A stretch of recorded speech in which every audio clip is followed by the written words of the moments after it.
Hey everyone, welcome to the show, My So-Called Fabulous, and I am Tiffany, and we are here. Hey, we're talking about all the things women's health. You know, I love to talk about this because you ask me to talk about this, and I know a lot, but I don't know a lot. So there's so much on the forefront. We're going to talk PCOS. We're going to talk birth control, when you should and shouldn't take it, what you should do, hormone health, and functional wellness. Y'all, welcome back to the show for the third time. I drug her over here to Fort Worth. Elise Clark, welcome. Hi, so happy to be here. You are so amazing to come over here, and I just appreciate you. Of course. One of the best shows I've had. I mean, everyone loves you. Oh, that makes me feel good. And I'm sending all the people to you for Thank sure. You. I do appreciate it. Are you loving your new evergreen? Yeah. Yes. So I started a new practice with a friend of mine, Everest Goldstein. She's a nurse practitioner as well. And we have a practice that is completely telemedicine. And we just brought together some other providers so we could provide like a one-stop shop for people interested in functional health. So I specialize in more of the hormones and women's health. And she actually does functional psychiatry. Someone does chronic infections. Someone else is a PCOS expert. So then we have nutritionists and also a health coach. So we're really excited. We want it to be very well-rounded for people. And it is. And I didn't realize, actually, Everest is going to be on the show, but I didn't realize functional psychiatry was a thing at all. But of course it is. Yeah. Thing. I mean, I won't steal her spotlight just because she can explain it way better than I can. But it's really what I do and what you've been through with your own health journeys of let's just find out what's deficient, what's not working well at that deeper level that's impacting people's mood. So It's really cool. I ask her a lot of questions. I'll bet. I mean, because we need it. So you were on the show a couple of years ago, and oh my goodness, it is amazing because we are educating people on functional health. How has it changed in 2 years, functional health? I think there's some good and some bad. I think that the word functional and also root cause has gotten overused a lot. Really? Yes. There's a really big wellness industry right now, especially online on Instagram and social media. And so a lot of people use those terms to describe like just what they're doing, which is selling supplements and selling things that worked for them personally, and they're not licensed, they're not educated. So I think in some sense it's gotten more popular, but you have to be a little more cautious about who you listen to, because social media is a double-edged sword, right? So I think in one sense it's more out there, but with that comes a little more of just the like wellness influencer aspect of it that I'm always a bit cautious of.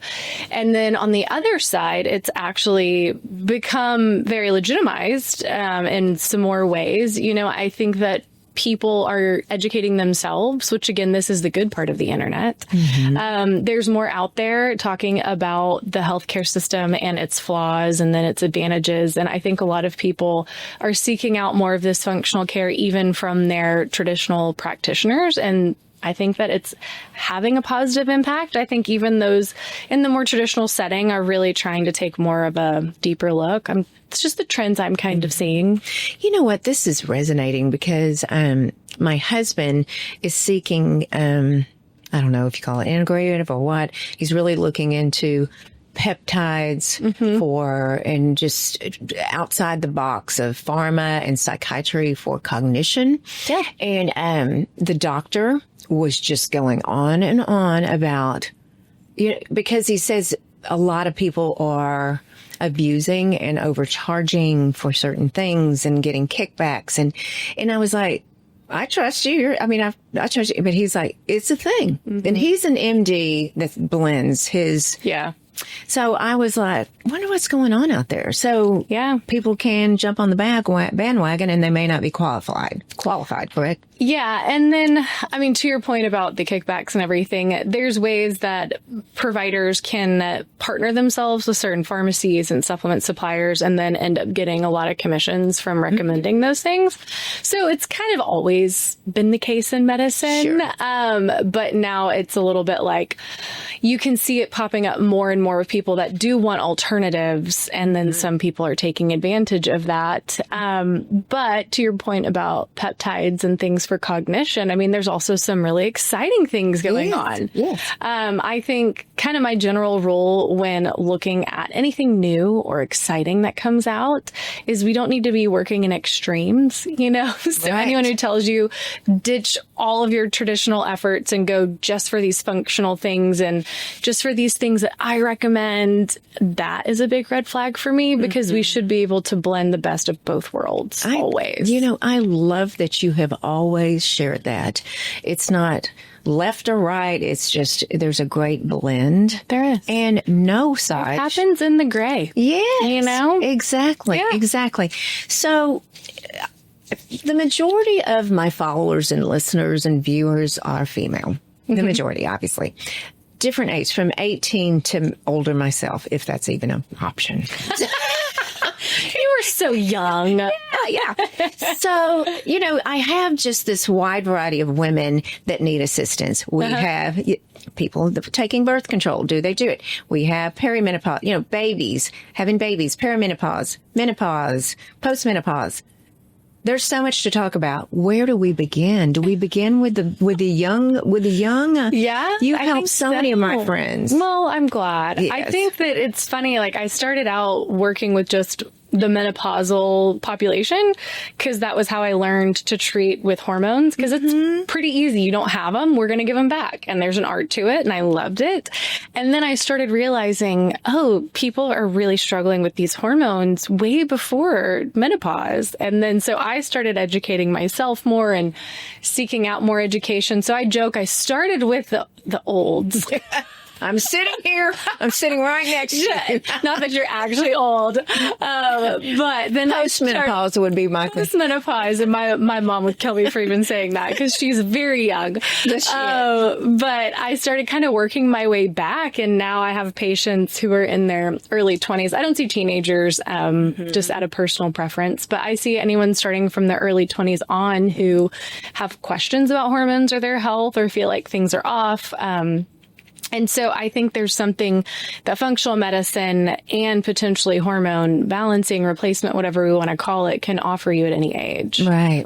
Yeah. And you see Kennedy, my daughter, you've seen her a couple of years, and just help her so much because, you know, my age, you think birth control is the only answer. It is the only answer. And you have educated so many that it's not. Yeah. Right?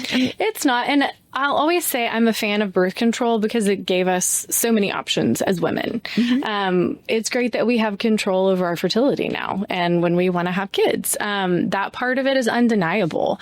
But I want women to be better educated on the potential side effects of birth control, and then also have a plan of where does this fit in my life, and do I really need to be taking it indefinitely?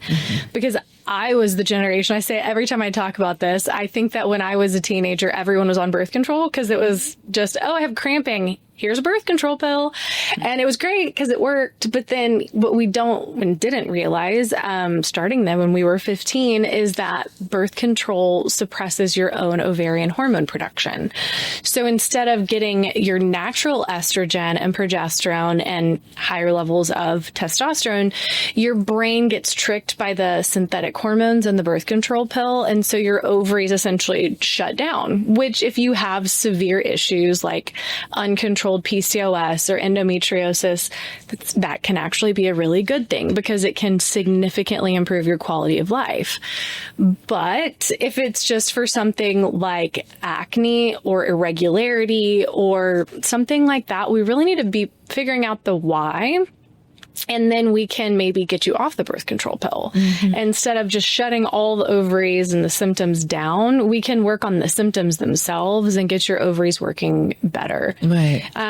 So I think a pretty common story that I hear is working with women who are my own age, I'm in my late 30s now, is we're having babies later and later, which is great. I had mine at 37. He's precious. But it is a young woman's game. I'll tell you that. Oh, goodness. Yes. But we, a lot lot of us were on birth control for 15 plus years, and then you get off of it and you didn't know that you had PCOS, or you didn't know that you weren't ovulating. And then all of a sudden you're trying to get pregnant. It's like, oh, here you go. Here's all these problems that you were kind of covering up. So my stance on it is, if you need it for significant symptom control, or you really need it to prevent pregnancy, let's do it, but do it for the shortest duration, because your body feels better when you have your natural hormone production. Yeah.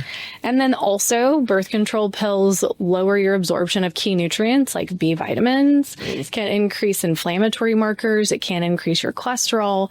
So these don't happen to every single person, but I will say the older you get, the more likely we are going to see all these side effects from it. I'm going to ask you a question. I want you to remember, everyone, that I am layman. I'm not medical. Can birth control keep you from getting pregnant quicker? I mean, or easy. Like if you stop it, and then... Yeah, like if you've been taking it for years and years and years and years, is it more difficult when you get off to get pregnant? There's no significant data that shows that. But I will say, in my experience and from what I've read and working with patients, I think if you are just on it and all you're really doing is preventing pregnancy, and your body and ovaries work fine, and you were just doing it to prevent pregnancy and you come off of it, you start ovulating, everything's back in working order, then no, you're going to get pregnant when you're going to get pregnant, and it should not inhibit your fertility. The issue is when it's covering up a disease process that you didn't know you had. Like if you're suppressing PCOS and you never knew you had it, and all of a sudden you want to get pregnant, but with PCOS, you don't really ovulate very efficiently. So then it's going to prolong that, because then you're going to have to get PCOS under control and then get pregnant. And same thing with things like endometriosis and things like that. So if you're masking a problem with the birth control pill, yes, it could potentially take you longer to get pregnant off of it because you weren't working on those things. Right. But as far as, like the average person who has normal working ovaries with no female issues, we don't think it does. Right. What is the difference between PCOS and endometriosis? Because I have so many friends whose daughters are going through this. Yeah. PCOS is more of a metabolic disorder. It actually starts with insulin resistance, which then disrupts your testosterone production, and that causes disruptions with your ovulation and your other hormones. Usually what we'll see on paper is a high testosterone, a high insulin, sometimes a high blood sugar level, and that causes lower levels of progesterone because you're not ovulating well, and you need to ovulate to produce progesterone. And so it throws everything off. The high testosterone throws everything off. So that is more of a metabolic disorder, and it can lead to things like acne, extra hair growth, hair loss, weight gain. And I always like to say, okay, let's pull it back. It's not the ovary's fault. They're just dealing with the brunt of this. It's really your metabolism. We have to get that insulin down, get sugar controlled. So a lot of it comes down to lifestyle and maybe some medications and supplements to help with that. And then your ovaries can really work well. Sometimes it's prescriptions and sometimes it's not, but PCOS can be tricky. And then endometriosis is a disorder where the lining inside of the uterus is called the endometrium, and that tissue can actually start to grow on the outside of the uterus on other organs. They found it in people's eyes. They found it in people's lungs. So it's I would say there's a lot of research that still needs to be done. We know quite a bit about it, but unfortunately, it's a woman's disease, and so we get a lot less funding. And so it's still pretty misunderstood. A friend of mine, her name is, she's a pelvic floor physical therapist, Taylor Reyes. She's in Dallas at Fire Physical Therapy. She is a endometriosis expert. So anyone who has endometriosis, I usually have them work with her as well, because so much of it is physical and manual too. Wow. That is crazy. So I am postmenopause, and I have been, in my 40s, started progesterone, then went to testosterone, then went to all the things. The other one. Estrogen. So, and I've been level. I really have, because I've been under the care of your friends, Dr. Leanne Scott, and you and all the other people. But if a young girl is high in one of those three. Mm-hmm. Okay. So if I know if I'm high or low, I know what to do about it. But now I've been trained in this. What do you do when a young girl is high in one of those three? So if someone is high and they're premenopausal and not even in that perimenopausal range, we have to figure out why. I would say most of the time it's going to be something like PCOS, where that testosterone gets high because the insulin's high. It really disrupts the cellular use and metabolism of testosterone. So then it's working on, again, like the root of that. Let's get your insulin controlled. There are certain medications that are great for lowering testosterone, like spironolactone. There's certain supplements that help. Some of the drugs that help with blood sugar control, like the GLP-1s and metformin, also really help with testosterone. And then estrogen's usually high from something like a high testosterone. Not to blame testosterone. Wow. It's a great hormone, but it can cause issues because testosterone converts into a lot of estrogen. And so sometimes it's as simple as one hormone like testosterone's high, which causes the estrogen to be high. We fix one, we fix both. But sometimes gut issues can really play a role in estrogen metabolism too.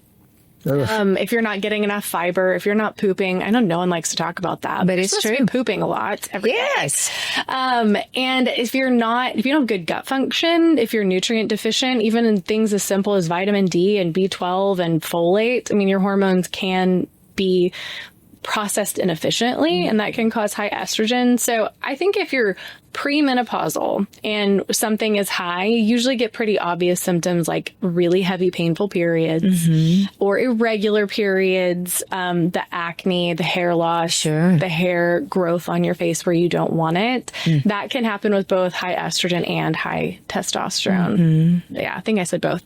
But I think the biggest thing, if someone's trying to pull a takeaway from this, is if you are below the age of 40, let's just put an age on it so it's easy to remember, and you're not having a regular cycle every month, that's a sign that we need to look at your hormones, because that's one of the biggest indicators of health in females is a predictable, regular monthly period.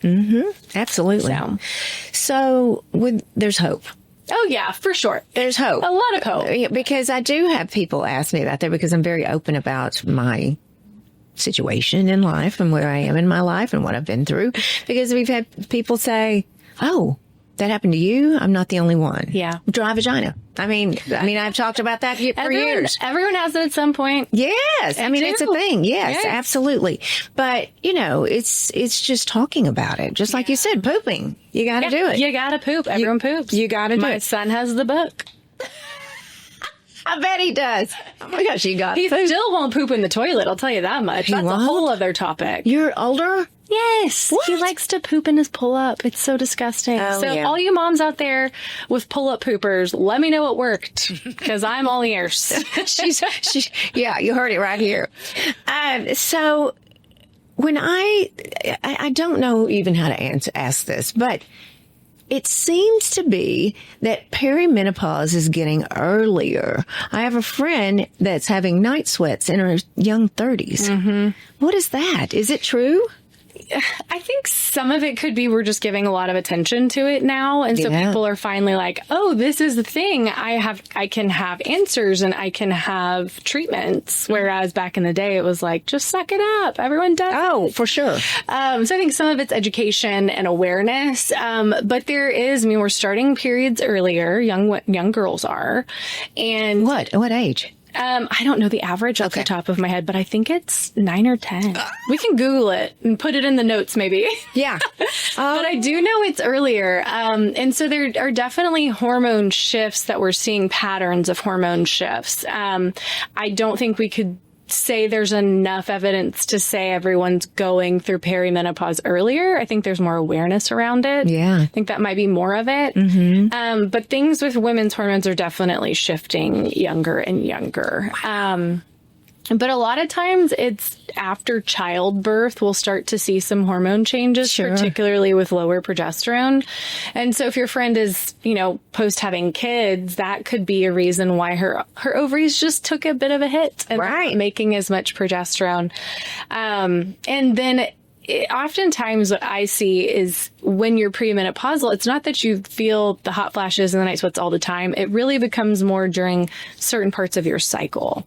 So you're just feeling those changes more each month. Yes, Yeah. absolutely. Because that's right. I mean, and during your cycle and your ovulation, you are going to feel differently. Yeah, because those are the times where we have some big hormone drops. So our right before ovulation, our estrogen peaks, and then it drops with ovulation, and then it rises again a little bit later.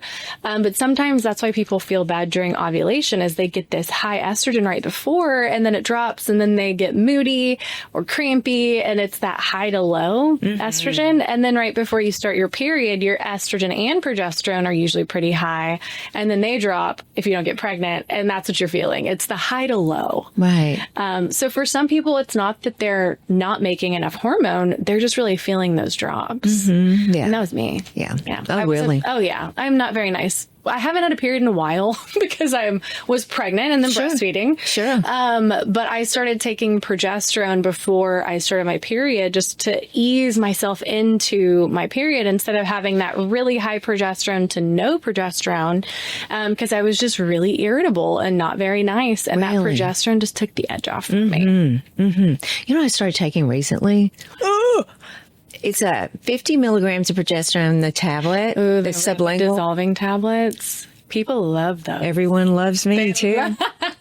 Everybody just loves me on it. Kill you out. I'm telling you. I have some of my friends prescribe them like a Xanax Yes. to their patients. They're Yes. like, instead of taking a Xanax, which has more side effect potential, let's just do these little dissolving progesterone. Yes. They do. They just kind of chill you out. Do you know how it works? No, I don't know how it works. I don't really care.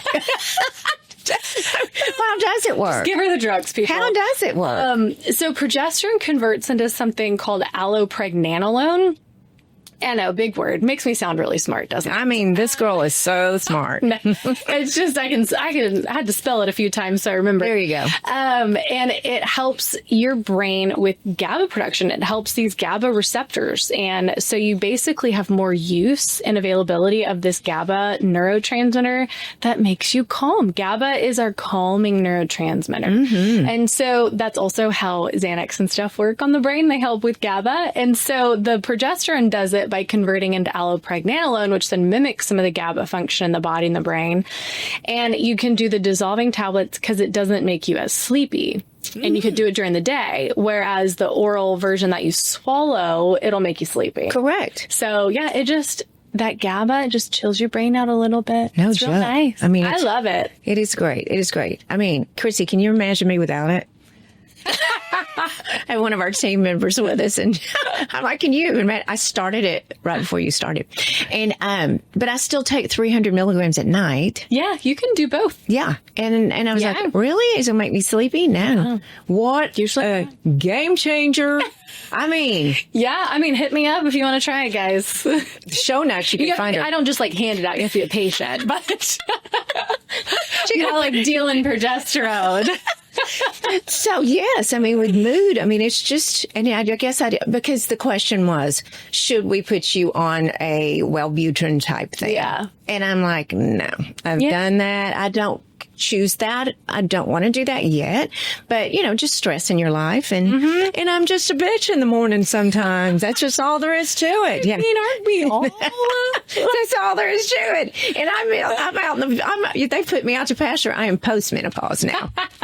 So the perimenopause kids, girls, you have a 2-year-old? I have a 3.5-year-old and almost 1-year-old. I just can't believe it. I know, time's flying. So, did you have postpartum? I had more of the postpartum anxiety with my first, and then with my second was a little more equipped to deal with it. So when you have your baby and your placenta comes out, you go from insane amounts of progesterone. So the placenta is what makes progesterone when you're pregnant. And it can get into the 300-400 range. And just for reference, when you're having a normal period, the highest you typically get during the month is about a 20. So you're real high on progesterone when you're pregnant. And again, that GABA activity that it helps with, that calming activity. It can have some negatives at that high of a level too. It's part of what kind of makes you feel tired and sometimes nauseous. But the point is, you're going from this really high level of hormone and estrogen as well to nothing when your placenta comes out. So it's for a lot of women, not all. It can just be the hormone shift that leads to the big mood changes with anxiety and depression. So with my first, I should have done this a little bit sooner, but I started adding in progesterone, the rapid dissolving tablets, because I needed to be able to wake up and not kind of put myself to sleep by doing the capsules. So I would do the rapid dissolving tablets a few times a day. And that really helped just level me off. Didn't make me feel perfect because there was so much change. Because some of the postpartum depression anxiety is change and new routine and dynamic shifts with your husband or partner and all the things. So it definitely helped even me out a little bit. And so this time around, I started it a lot sooner. Okay. And I think also with your second, third plus, you just kind of know what to expect a little bit more. I say that like I know. I have one child. But I think that the hormone piece doesn't get as much attention because I think for a lot of women, we could avoid those prescriptions and those really low prescriptions for, I would say, heavier hitting drugs by just doing a little bit of progesterone work. Right. And again, that's not always the case. And I'm not against SSRIs. I'm not against what's needed. Sure. But for some of us, a little progesterone could go a long way. Yes, for sure. So I'm going through my people. So how do you know when you're in perimenopause, and how do you know when you're in menopause, and when you know when you're post? Well, I say trust yourself. If something feels off, it probably is. And as women, we're typically pretty attuned to our bodies because we've had these monthly cycles, and we have to pay attention to our bodies a little bit more than men. No offense. Some are really great at it, but for the most part, we're paying attention every month.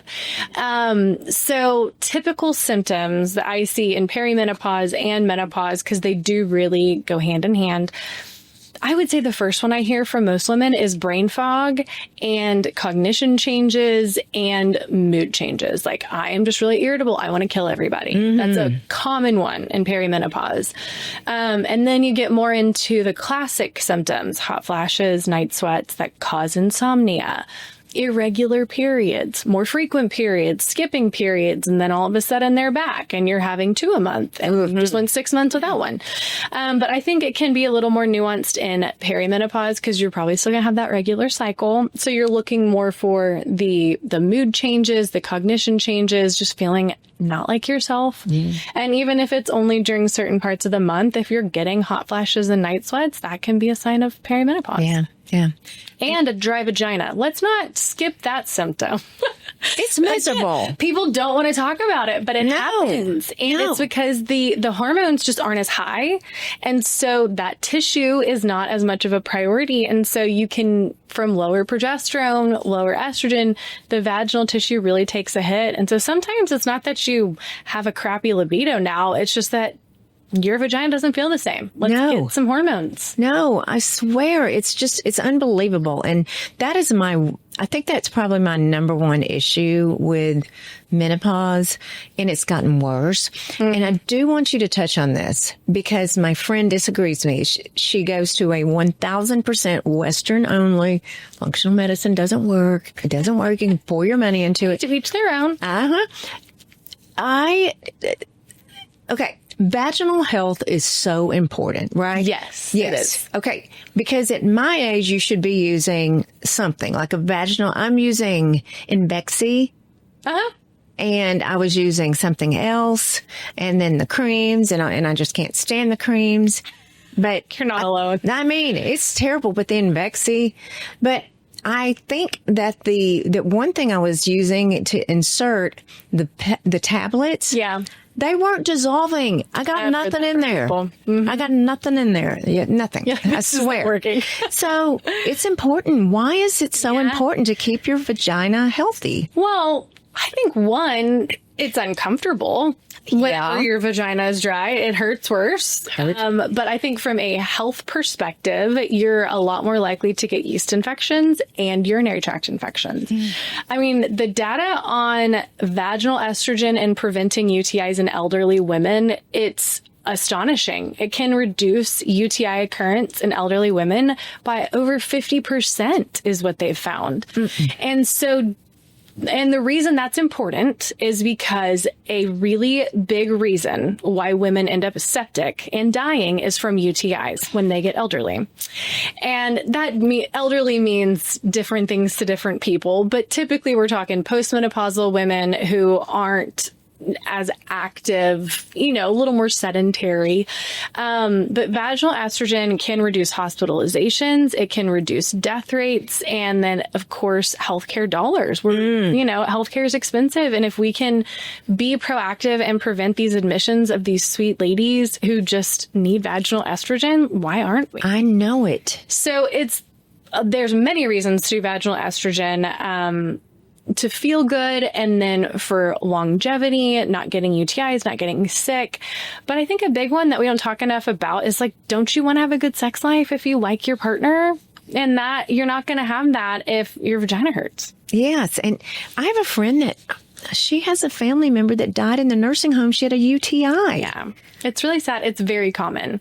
Very common. And I'm like, and my friend's like, I've never heard that. I went, it is. It's one of the highest reasons why people from nursing homes end up in the hospital is UTIs. Yeah. And it's worse in women. I mean, maybe it's not a myth, but they're like, oh, everybody's having sex in nursing homes. Are they? When I was in nursing school 20 years ago at this point, that was one of the things we learned. I have not looked into the statistics recently, but one of the highest growing populations of sexually transmitted diseases was nursing homes. What?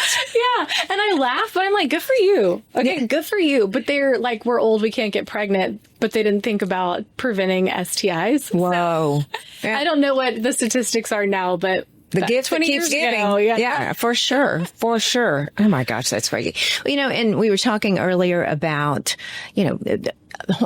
bioidentical hormone replacement. So I've been doing it since my probably 40-ish. And Kennedy's, she's, young. Where is wood around here? Knock on wood. Somewhere there's wood. I've never had a hot flash. Oh, that's amazing. I'm a little jealous because I get them postpartum. Yeah. That is crazy. That's because awesome. I thought one time I did tell Dr. Scott, I said, I think I might have had one. She goes, no. You didn't think. You either do or you don't. It's so true because they are undeniable. Yeah. It's like an internal burning that you want to get out of you. Really? And it only happens to me infrequently, like immediately postpartum. Mm-hmm. But because of that experience, I will never let myself have one again, ever. I'm doing all the things. So my point is, functional medicine works. Bioidentical hormones work. Yeah. And we've done literally hundreds of shows on hormones. Because and the goodness, and I know people are scared of it, but you are here to teach us. Well, I think the fear, thankfully, is dying down a bit. Is it? Because what really scared people was the Women's Health Initiative that came out in 2000. I always say the wrong one. Early 2000s, 2001 or 2002, and it said that these hormones, estrogen and progesterone, were causing an increased incidence of breast cancer. Mm-hmm. But there were a lot of flaws with the study in terms of the population that was studied, how they did the medications, the statistical significance wasn't there. And really the gist of it, without getting too into the weeds, is that even though they were using a synthetic estrogen, it still wasn't causing breast cancer. What was causing increased inflammation that was leading to some bad changes in women's bodies was the synthetic progestin that they were using. So all hormones got blacklisted at that point. Sure. But there has been so much research prior to that and since that's shown the safety of bioidentical estradiol and progesterone. and testosterone even, that it does not increase your risk of any type of cancer when it's done appropriately, I should say. Yes. And it can actually lower your risk of certain cancers, because progesterone in particular has anti-proliferative effects, meaning it helps cells not overgrow, not grow out of control. So progesterone in particular helps prevent uterine and breast cancer. And then the really crazy thing to me is that women that are diagnosed with breast cancer, when they're on hormones, they have better outcomes than women who don't. Wow. And so there's now even more familiarity. And I would say some people are really comfortable doing this. I'm not quite there yet. Doing hormones after women have breast cancer has been shown to, there's still a lot of safety there as well. Sure. Now, of course, there's comfort level with the patient involved. But I think that hormones got a bad reputation. A lot of it's because the media. But the study wasn't great either. Right. And so there are a lot of benefits. And to me, what's so interesting, and I'll, again, stop going down my rabbit holes, but when you get a breast cancer and you stop your hormones, at that point, you're more likely to die from heart disease than you are from a breast cancer recurrence. And so what we can do to lower your risk of what's most likely going to kill you is do hormones, estrogen and progesterone, lower your incidence of heart disease, dementia, osteoporosis, all these big things that we suffer with. So that's why I think even post-cancer, we have to be presenting women with all the options. Right. And another kind of myth that I want to dispel about bioidentical hormones is you don't have to pay $1 million for them. They don't have to be compounded. I do a lot of compounding just for custom dosing and convenience. Right. But you can get bioidentical estradiol, bioidentical progesterone from your regular pharmacies. Yeah.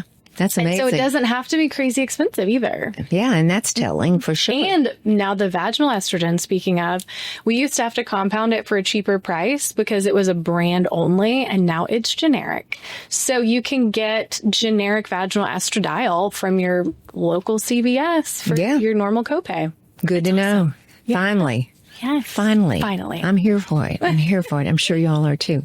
Well, you are a delight. I love you. I adore you. I think you're fabulous for treating so many of my friends and just being... And your sweet daughter. Yeah, my She's sweet the best. She is. I'm pretty... Shout out Kennedy. Yeah, Kennedy. Look at 3656 in the show notes as she's going through it. Well, I appreciate you so much. And give us how we can find you. Yes. So I am practicing on on my own now. We have my co-founder Everest Goldstein and I are through Evergreen Functional Collective, and that's our website, evergreenfunctional.com, and then our Instagram is at Evergreen Functional as well. I have my own, but I'm not that great with social media, so go to that one. It's way better. It's very good. Well, thank you so much. So happy to be here. Thanks for coming to Fort Worth. And everyone, you heard it all here today. So much in helping women and men, of course, if you take that progesterone like I do. And thank you so much for listening, following along. And I say it every Tuesday. Keep being fabulous.